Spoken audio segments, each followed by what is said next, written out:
Hi guys, it's Motazee here, and we're talking about audio equipment for less than €150. How do you get a Cxdy audio for your YouTube video or any other video you're trying to do for a very budget price and getting a very good audio? So here it goes. Number one equipment you need to get is a Zoom H1N. It's under €100. It's between 87 to 98 euros here in Europe, and in America it's a bit cheaper than that.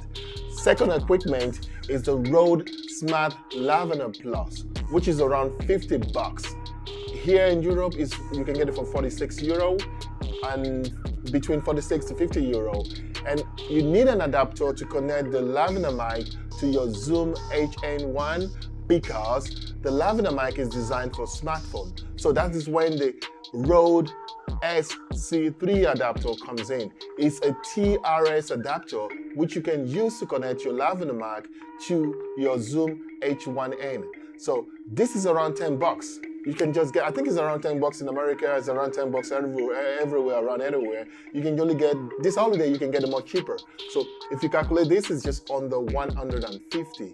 So you get your Lavender mic connected to the adapter and the adapter connected to your Zoom H1N. Voila, you get yourself a nice Cxdy audio which you can get a closer, clean audio to record to add to your video. So that is it from me guys, and I hope you like this. If you like it, thumb up, and you don't like it, just thumb down. Comments below to let me know how I'm doing fine so far, and if you want more video like this, just let me know. So have a nice peace guys, bye.